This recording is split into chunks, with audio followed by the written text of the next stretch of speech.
This is another episode of Standup Comedy, your host and MC, celebrating 40-plus years on the fringe of show business. Stories, interviews, and comedy sets from the famous and not so famous. Here's your host and MC, Scott Edwards. Hey, ladies and gentlemen, I have another great interview coming up for you, but it was kind of funny.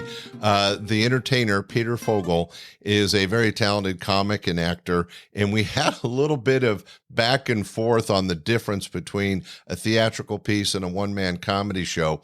I found it a little annoying, but I hope you find it a little humorous, but that's what you're going to hear in this. Anyway, there's a lot of great information here, so I know you'll enjoy it. Hey, thanks for listening. Here comes the show.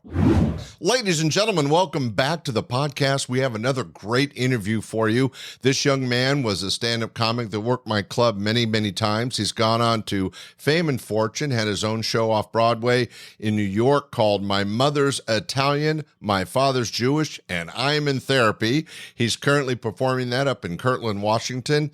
And he is a terrific, not only stand-up comic, but corporate comic. We're going to talk about all that. Let's welcome to the show, Peter Fogel. Peter, great to have you back on the podcast.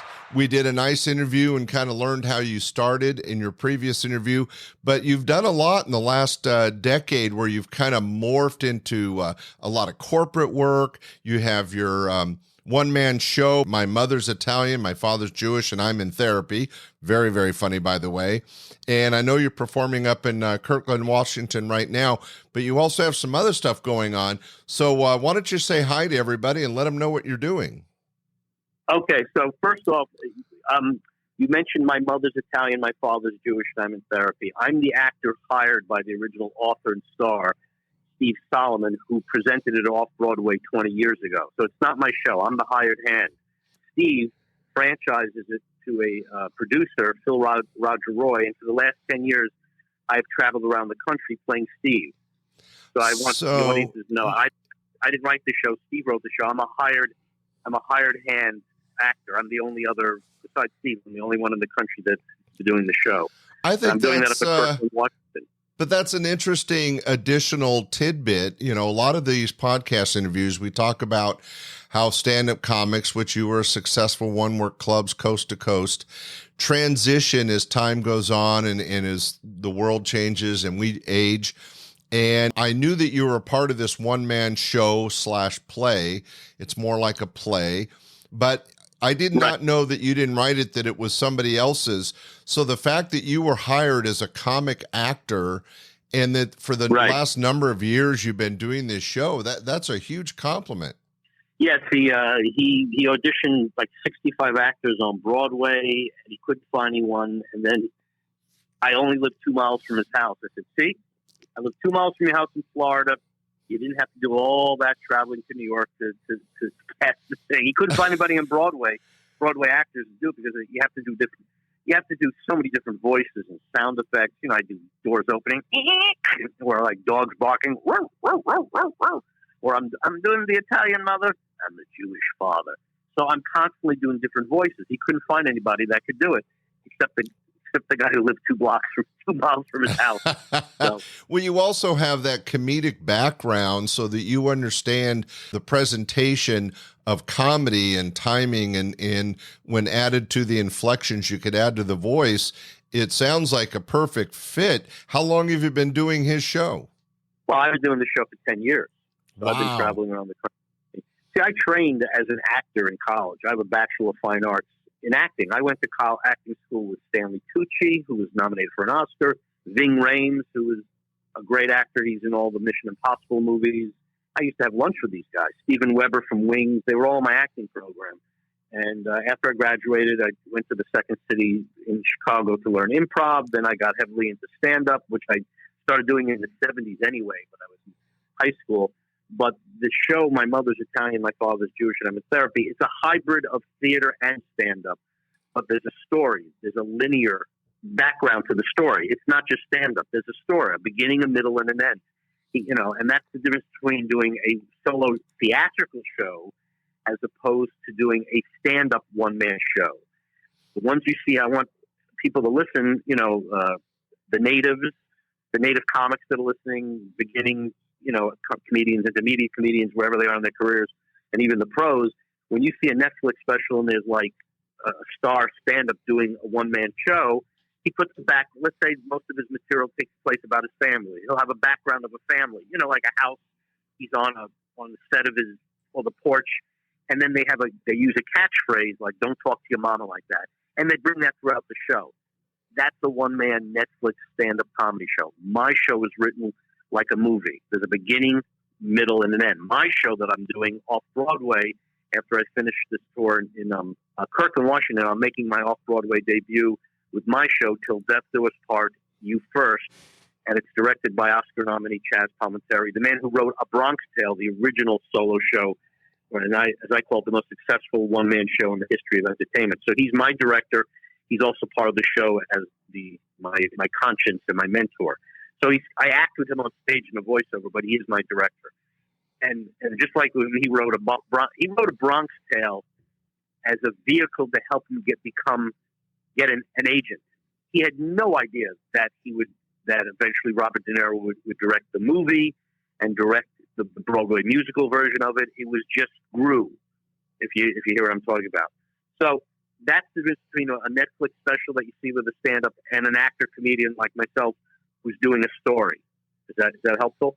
Does that make more sense? Yeah, and you're throwing out a lot of information. So let me just kind of clarify it real quickly. So you were hired as a comic actor to do this My Mother's Italian, My Father's Jewish, and I'm in Therapy show that somebody else wrote. You've been doing it for 10 years, and that's more like a play. It's theater where you're doing, it's still one man, but you're doing a show that has a beginning, a middle, and an end. And that's different. That's like a play.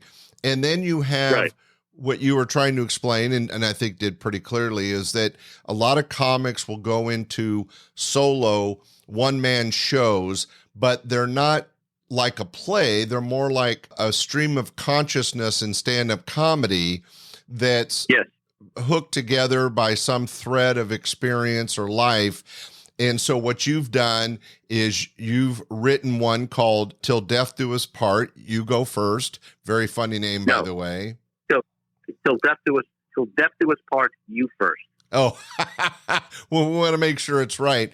So that is your one-man stand-up show, and that has a really famous director, and that you've been touring with that. So you're doing these two different shows, one somebody else wrote and one that you wrote. Do you find it easy to do other people's material or easy to do your own? I mean, maybe explain to our podcast audience the challenges of being an actor who happens to be a comic and doing someone else's material, and then writing, let's say a 60-minute one-man show. Well, Steve Solomon is a 2-hour show. It's a 2-hour, there's an intermission. And just like you'd go to a Broadway show, he had it off Broadway at the Schubert in the early 2004, 2003, I think. And there was an intermission. There's an audience. They pay. It's just theater. It's an off Broadway house. There's, like I said, it's a linear show. There's a story to it. It takes place in a therapist's office. He's waiting for his therapist, and the therapist's not there. So now he's frustrated, and he talks to the audience as if he's in therapy. So he's venting to the audience of what he would have vented to the therapist. And he tells them about his mother, his father, his ex-wife who drives him crazy. But there's a story to it. Right. And his parents are old. That's the play. That's the play. Well, it's a one-man show, theatrical show. Okay. I know. I'm just trying. I don't want to get too picky. I'm just trying to differentiate it, because if we call them both a show, it could be confusing. So I was calling that one a play, and then your solo one-man show. Call it a theatrical solo show. It's easier. Just call it a theatrical solo show, as opposed to a comic doing a Netflix special solo show. It's two different animals. Like you said, the stream of consciousness, he's just doing stand-up. Stream of consciousness is a backdrop. Maybe he does a catchphrase. He's doing a stand-up act that he does in all the clubs around the country. Right, Peter. What I do I'm going to interrupt and just go to the succinct question. What was easier for you, doing the material that somebody else wrote or trying to write and perform your own one-man solo show? Well, like I said, I'm a trained actor. It was easy for me. I mean, I've done this for 40 years. It's a role like any other role I play in a movie or any other play. I read the lines, he'd go over it. I made it my own. I do the show different than Steve. Steve does it more. It's different. He gives me, I come up with his Uncle Paulie, who's Italian, but I do it as Robert De Niro because I do a good Robert De Niro impression with my face. I morph into De Niro, and then Steve says, "You're doing De Niro, do it." I can't do it, do it. He gives me carte blanche to bring my own taste. Like when I've been reviewed, they say Fogel does an amusing interpretation of Steve Solomon's show. If they saw Solomon do the show and they saw me, it's two different versions. It's the same lines, a little different, but I'm doing my own interpretation. That's why he hired me. I can't do him. He does it his way. I do it my way. So then now that you write and do your own show, how was that? Yeah. How does that, from a comics point of view, and as a writer of your own show, your own stream of comedy consciousness, in performing it as a solo one-man comedy show, how is that different than being a comic actor doing a play? Well, it's stories from my own personal. As I always tell in the press releases, all the stories I tell on stage are true. The names have been changed to protect the guilty. Every time I got a bad relationship with a woman, I go, my ex-girlfriend, she's seen the show. She does not see herself up there. She does not see her as one of the women I've gone out with. She doesn't see it. That's the beauty of comedy. She doesn't see it. Yeah, she doesn't understand. Or it speaks to her, or it speaks to her intelligence level. But we'll not go there. We won't go there. No, but I take all my experiences. It's more personal. It's autobiographical. It's my life. And Chaz helped me mold certain things. He's married. I'm single, and we compared war notes, as they say. And I go, really? Your wife would say that to you? He goes, absolutely. Every man will relate to it. I go, okay, let's put it in. So we molded. And Palminteri thinks like a comedian. He's very funny. And I go, man, this guy thinks like a comedian. He gets it. So we come up with material. We took things out. There was another version where I had too many videos. We took it out. The original version is you have to my show is a combination. Defending the Caveman meets Men Are From Mars, Women Are From Venus. That's how I was reviewed in Miami. So when audience see the review, they go, okay, now I understand what the show's going to be about. So they know it's a theatrical show. It's not just me doing stand-up. There's 35 cues in the show. So it's like a real off-Broadway show. Right. Graphics, and there videos, might be a minor set. And like you said, there's maybe sound or light cues. And there's things that make it more theatrical, but it's still a good step away from being a play, even a one-man play. No, it's a play. It's like a long one act. I'm trust me on this. It's a one man theatrical show like Solomon's. There's a beginning, there's a middle, there's an end, there's a hero's journey. I go on a journey, and the audience is trying to help me get where I'm supposed to be. It's not a stand up show. Yes, there's stand up in it, but there's a story, and that's the difference between some guy talking about his parents, a stand up just doing stream of consciousness like Sebastian. He does stories and bits. And it's basically tying them together, but it's written like a movie. Does that make sense? No. I get that. We're still debating word usage on the difference between you doing the one-man play theatrical show for somebody else that somebody else wrote, and you doing your own solo one-man, I guess, another version of a theatrical or comedy show. Right. But let's maybe take it down to the basics. How do both of those differ from when you used to be a stand-up comic and you were doing, a 20-minute set or a 45-minute set, and you were doing stand-up comedy versus one of these written out scripted pieces? You just said it. It's scripted. It's scripted. There's no improvising. I mean, I do go off when I do Solomon's show. If we get a small house and I have to I don't break the fourth wall. Does that make sense? I'm not talking to the audience. If someone interrupts me I do break the fourth wall during my show because I don't actually talk to the person, but I'll point to someone in the front row. And I go, this man's nodding. He knows exactly what I'm talking about. That's about as far as I break the fourth wall. Because once you start breaking the fourth wall in a theatrical show, it becomes a stand-up show. Does that make sense? Yeah, well, that's kind of what I was. Now you're doing stand-up. Right, that was what I was trying to get to. Is that a stand-up comedy show? It's all about engaging with the audience, interacting with the audience, being able to take the flow and energy of a comedy audience and let them help dictate where you take your material or how you present your material. You can change up the order of your jokes based on the audience. Yes. Whereas these two one-man theater events are scripted. And so that's really the huge differential. Did you find it challenging at all or easy to go from being free-form stand-up comedy to a scripted show? Yeah, pretty much. It's just a different discipline. I have the ability to read a script, become the character. I'm directed. You know, like I said, I have a theatrical background, having done theater in Chicago. So I'm used to it. It's breathing. Now, some comics, if they're asked to do another person's material, again, they're comics. No, I don't feel comfortable. I don't feel like that's the difference between a comedian. When you see Billy Crystal doing Mr. Saturday Night, and he's a stand-up comic and a comedic actor, he's doing a script. It's also about kind of his life in a way.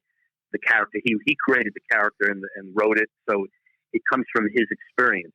But some comics, you know, again, that is the difference between a stand-up comic and a comedic actor. Comedic actors trained and hired to read the lines, make it their own, do their interpretation, where some comics go, you know what, I really like doing my own material. I really can't read somebody else's. It just feels unnatural. To me, it's like breathing. I've been doing it for so long. You know, it's like anything.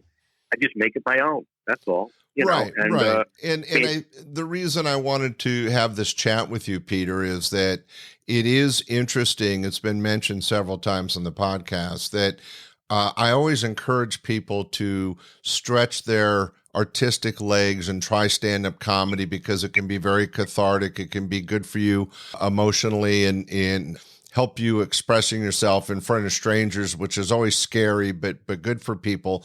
But taking it down the road a ways, several steps forward, once you're into comedy, there are so many things you could take it to. You can go to being a warm-up act like you used to do for TV, or being a writer like Ed Solomon who does movies, or Karen Anderson who does TV shows like The Ellen Show. You can do these one-man solo shows. You can become a producer, director. So my point was that you took your stand-up comedy, and because of your acting background, you found it easy to transition to not only somebody else's material, but to write your own material. And I think that that's something that people don't understand or may want to hear about. Well, I took my stand-up on relationship material and molded it into my one-man show. I mean, if I'm doing stand-up somewhere, just my pure stand-up, and I want to test a joke out, and which Bob Dubek does the same thing too, the great Bob Dubek with all his one-man shows. If he's doing a stand-up routine, he'll take stuff from his one-man show that he wants to test out in a material and weave it into his stand-up, and he'll go, okay, that works. I can put it into the one-man show. That's what we do a lot. We test out our material. You know, if I have a joke that I want to put into the show, one good thing about doing a one-man show, if you do a joke and it falls flat, you just go on to the next one. I mean, my show is 85 minutes. When I slow it down for seniors, which I recently did at a 900-seat theater in Tamarack, Florida, the show became 90 minutes. I know these people were a lot older, and for them to process it, I had to slow things down. That's what you have to learn. When you do stand-up comedy for younger people, their brain is processing the material. That's why you see comics, bang, bang, bang. Let's get it out there, right? Bang, bang, next joke, next joke.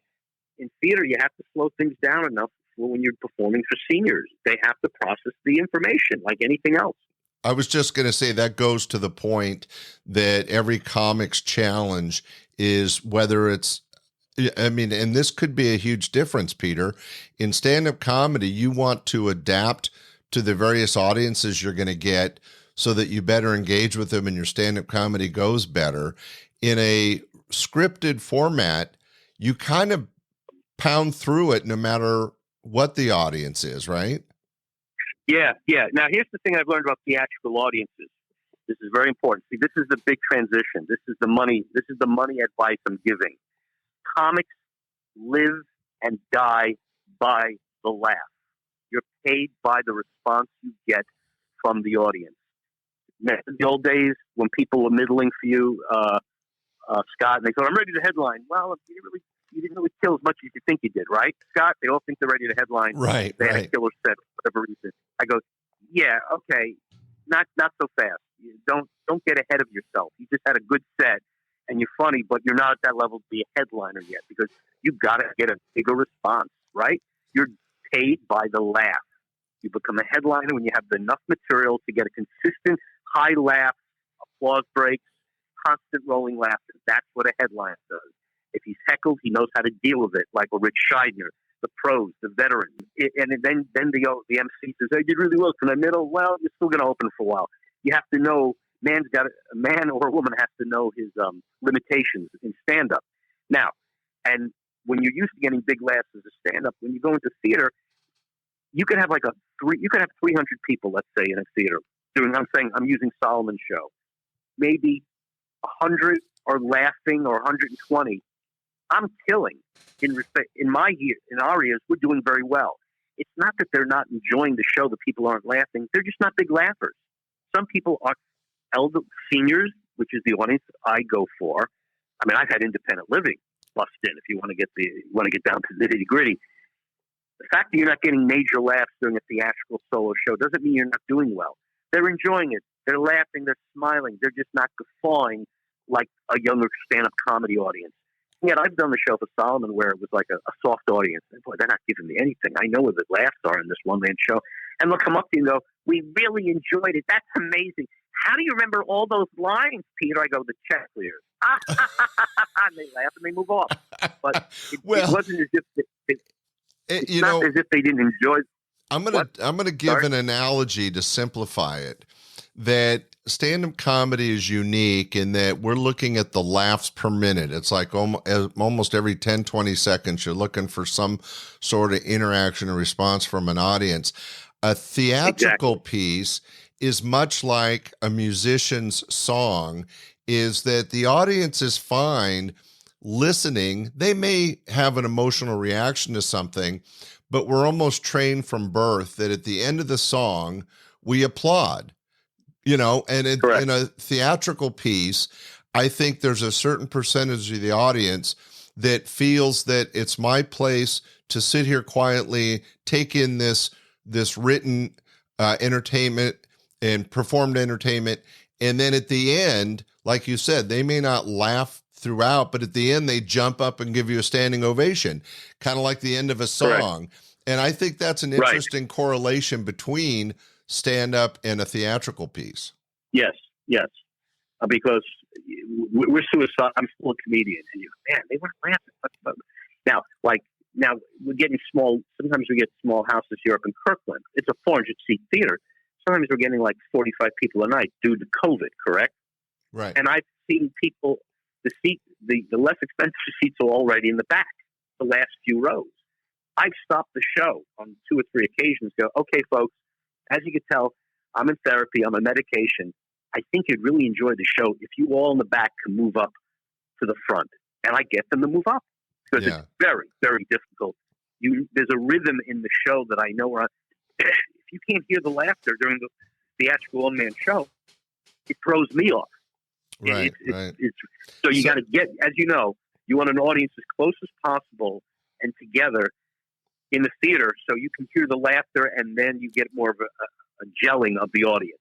When you have 400-seat theater and there's 35 people spread out the left. So I've stopped the show once and I looked at these people. "Can you move a little further left, maybe to Bellevue, Washington?" Then they laugh because they realize, why are you sitting so, why, move in. It's like a baseball game. You come down, you know how you move them, the cheap seats down into come on in. And then I have to stop the show, get them to move in because they're scared.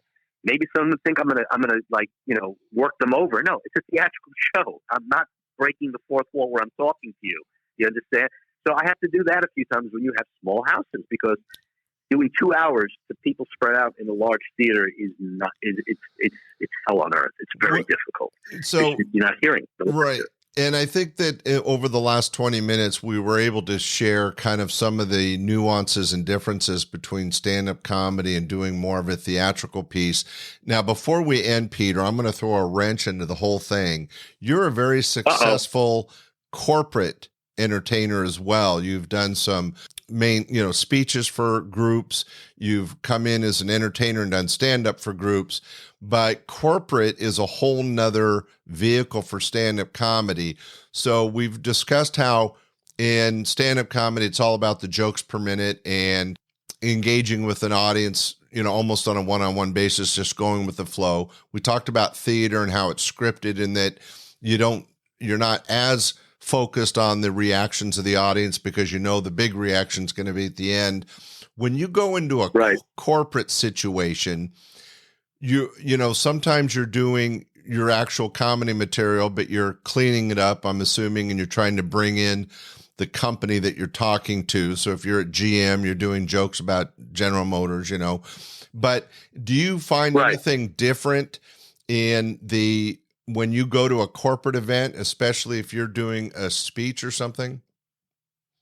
Well, when I've done corporate in the past, I'll how do I say this? Well, when I'm doing corporate stand-up, I go over the do's and don'ts, what I'm allowed to say, what not allowed to say, because it's all affirmative action now. You can't say this, you can't say that. I'll work with someone and we'll come up with some customized material, which really helps the show more than anything. When I'm doing just pure stand-up at an awards ceremony, I've been hired a few times to host an award ceremony. So we come up with original material for the award ceremony, and then I have that kind of on cards. But then I've done motivational presentations because I've written books on career reinvention, copywriting, which is what I also do. So then if I'm doing something on career, like I wrote a book called Reboot Your Career, 27 Ways to Reinvent Yourself in the Workplace. If you still have a job, I'll come in and do a motivational presentation based on the book and giving them self-help, self-improvement techniques on how to, engage your staff more. So that's more of a corporate. It's different. It's a different animal. I'm just doing more motivational speaking. Yeah, but again, when I've done corporate, when you do that, it's scripted, a little bit more scripted, isn't it? It's a little more free thought. I know what I'm going to do. It's up on a PowerPoint. If I'll have a certain subject, it's in my head. I'll just start talking about it. Let's just say there's a big, I know what I'm doing. There's PowerPoint 1 slide, PowerPoint 2, PowerPoint 3. So for each slide, I know what I'm talking about. It keeps me on track. It's not that, although it's still stream of consciousness that I know the topic. That's why when you have speakers that are really professional, they're like authorities. It's just, they know the material so well, and they've done the presentation so much. Yeah, most of the time they have rehearsed it on their own, in a mirror or to a few people, maybe their wives, their kids, whatever. They've kind of rehearsed it, but they know the material so much that they can do stream of consciousness. Is that easy to understand? It's scripted in a way, but it's loosely scripted. They just know what to talk about. And I think that was what I was trying to get to, Peter, is that stand-up comedy is really free form. Scripted theatrical pieces are very scripted. And what's interesting, it's another nuance, but in corporate, it's kind of a hybrid of those two. Yes. You're talking to your client and go, what is the outcome you want your staff to walk away with? So you're always working towards a goal. I want them to be able to do A, B, C, D and improve E, F, G, H, I, J, K. Okay. Now I know what to focus on. So I would create a PowerPoint for that. Right. Well, I just think it's fascinating. We've kind of gone off on a tangent, but the reason I was looking forward to chatting, Peter, is that you've had all these different experiences. You took your theatrical training in college and your experience as a stand-up comic for decades and have morphed into all these different products, all these different types of presentations. And I just find it, you're very successful, but I find it fascinating as well. And I just kind of wanted to share that story with the audience. Now, I know that this won't launch until 2023. Can you share with the podcast audience some of the things you're looking forward to in mid to late 2023? I'm still working on getting my show up till Death Do Us Part. You First in 2023. I got quite a few dates in the first few quarters. Then it's a constant keeping after theaters. It's like there's hills and valleys. There's challenges getting back into the theaters because when the theaters canceled the shows due to COVID, like 2 years ago, all the shows were put on the back burner. So now they're bringing back the shows they canceled before they booked the new ones. So it tends to book them up, so it's harder to get a new show in. Yeah, you go, well, we have to wait. I want to bring your show in. Or like I heard from one theater, yeah, we're bringing Bob Dubek's one-man show. I want to see how it does before I book yours. But I'm interested. I just want to see how many people we can put. In a one-man show, you're really judged by how much you can get an audience to come out to see you as opposed to stand-up, right? You have the 2-drink minimum. They come to the comedy club. If you're a draw, you make more money.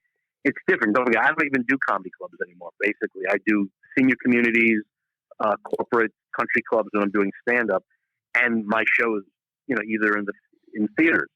So in one-man shows, it's very difficult. They're always judging you by how many people will come to see your show, how many asses you put in the seats, right? No, I'm a producer. That's exactly what it is. But you're right. In stand-up comedy, it's kind of, the business is almost as free form as the comedy, in that you kind of know that a certain amount of people are going to show up and you're going to sell the 2 drinks and stuff. But in a theatrical piece, when you don't have the drink service and everything, it's getting the butts in the seats and getting that upfront ticket sales. And that's all based on the type of show it is and the marketing that you do. Well, Peter, you've been a huge success. Ladies and gentlemen, if you're out and about, check your local theater listings. He's either going to be doing My Mother's Italian, My Father's Jewish, and I'm in Therapy, or his own show, Till Death Do Us Part, You First. Both are very funny. Both have already been a success out on the road. Sounds like you're going to continue doing both of those. And I know more theaters will open up as we get farther away from COVID. And are you still doing some corporate work? I haven't done it in a while, although I've been hired for some private corporate gigs. But again, budgets are changing. If I do any corporate, I'd love to get some more corporate speaking engagements. But, doing the one-man show takes up a lot of my time. It's constantly, it's like a shark swimming through the water, constantly trying to get theaters on the phone. And I haven't really marketed for corporate. But people in Florida want me. It's usually I do more corporate in my area because there's not many clean, funny comics in South Florida. They're blue, and you're limiting yourself when you're a blue comedian. You can't do clean stuff. They want clean. You got to be able to adapt to your audience. And I'm one of the only, there's like 5 or 6 clean corporate comedians in the South Florida area, that can get away with doing corporate. Yeah, well, that'll keep you busy. If people did want to book your show, why don't we tell them how they can find you? If they want to book Till Death Do Us Part, the play, Till Death Do Us Part, You First, go to my website, tilldeathdousparttheplay.com. tilldeathdousparttheplay.com.